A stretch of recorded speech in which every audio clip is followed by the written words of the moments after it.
We'll seize your house by force if we have to. That's what my HOA president screamed in my face right in my own driveway while waving fake legal papers like she was auditioning for Judge Judy. Her perfume was choking, her voice shaking with rage, and my phone was rolling the whole time.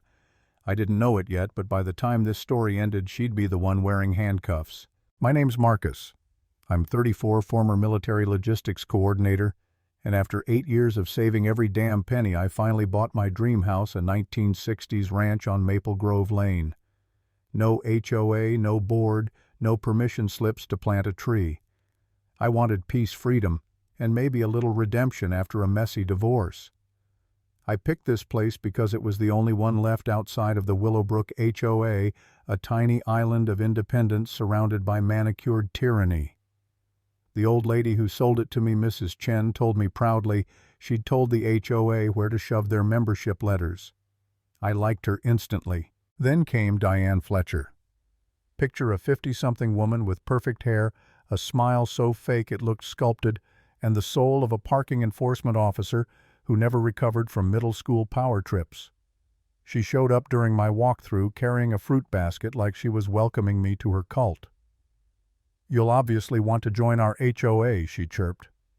Obviously. Like breathing. When I told her I'd specifically bought the one house not under her rule, her face cracked like cheap paint. "We'll see how long that lasts," she hissed. And just like that, my nightmare started.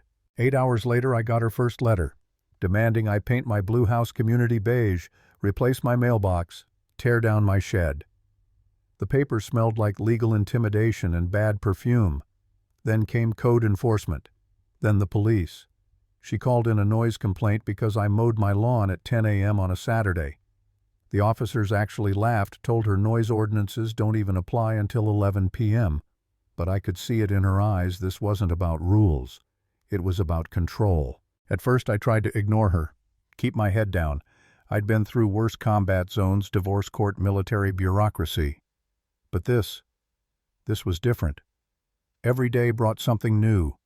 Anonymous complaints, letters, friendly reminders, and her watching me through the blinds across the street like a suburban stalker. I caught myself wondering, what if she's right? What if I really don't belong here? Maybe I should have just joined the HOA, paid the dues, avoided the trouble. But then I remembered something they drilled into us in the service documentation beats confrontation. So I installed cameras, 4 of them, every corner covered, and I started researching county records, property law, the works. That's when I found it. My house was built in 1962.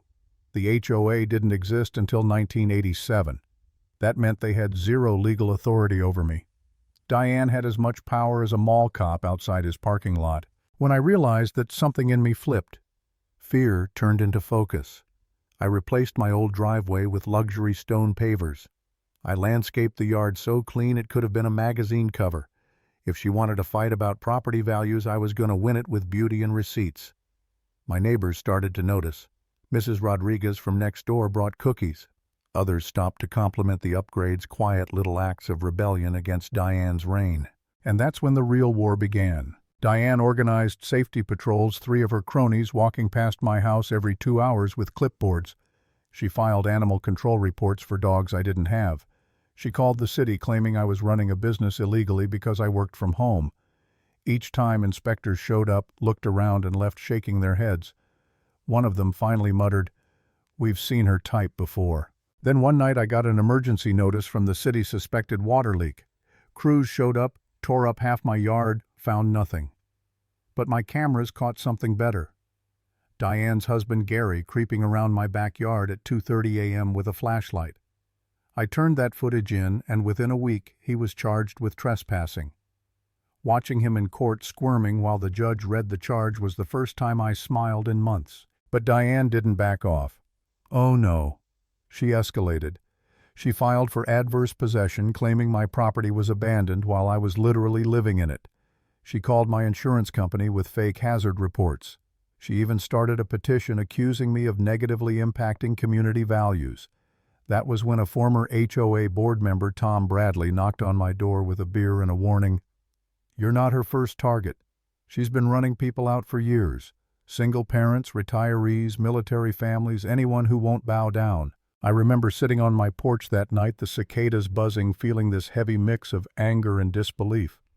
I'd fought for my country overseas, and now I was fighting for my right to mow my own damn lawn. Then the bombshell hit. Janet Walsh, a military wife from another town, found me online. Diane had pulled the same stunt on her. The harassment, the fake complaints, even the water leak. But Janet had something Diane never expected: evidence. Emails, signatures, transactions. A paper trail showing Diane's real estate company buying up homes she'd driven their owners out of. That's when I realized this wasn't just a nosy neighbor. This was organized fraud. She wasn't protecting the neighborhood. She was running a shakedown scheme. So I built a case. I teamed up with a lawyer named David Chen, a guy who eats HOA boards for breakfast. He took one look at the evidence and said, "Marcus, this is RICO-level stuff. Racketeering. The kind of thing they charge mob bosses with." We built a team, legal experts, a forensic accountant, witnesses. For months we gathered everything: emails, financials, footage, testimonies. My dining room looked like an FBI evidence board. Meanwhile, Diane was unraveling. She bribed neighbors to file complaints. She spread rumors that I was under investigation. Someone slashed my tires, my cameras caught Gary again. Then my sprinklers were sabotaged, flooding my basement. Every move of hers I documented. Every threat I filed. I stayed quiet. Let her dig her own grave.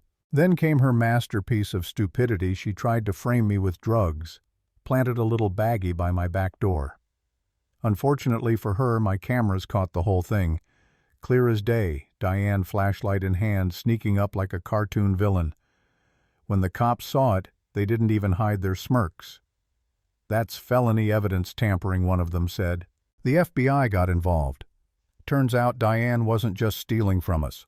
Her HOA fund was missing $180,000. Her company owed hundreds of thousands in back taxes.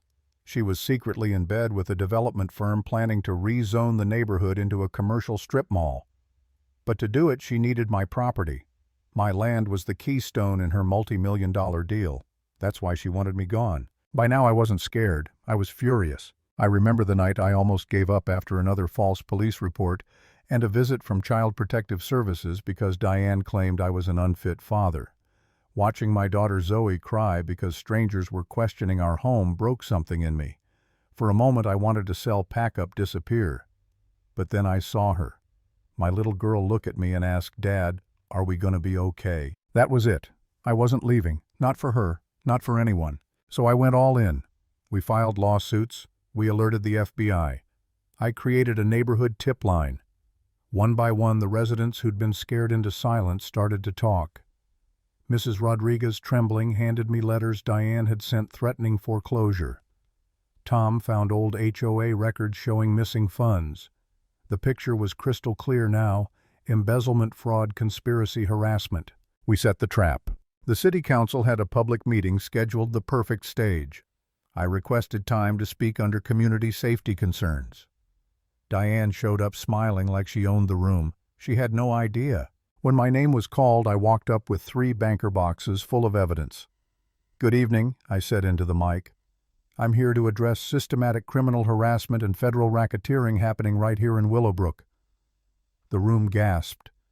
Behind me, the screen lit up with security footage: Diane sneaking around my house, planting evidence, whispering threats. The sound of her own voice filled the chamber. "We'll seize your house by force if we have to." She jumped up, screaming, "He's lying, it's all fake." But Council President Martinez slammed his gavel. "Ma'am, sit down." Then I played the phone call. Her voice again, this time colder. "That little girl won't be safe anywhere if her father doesn't cooperate." The crowd fell silent.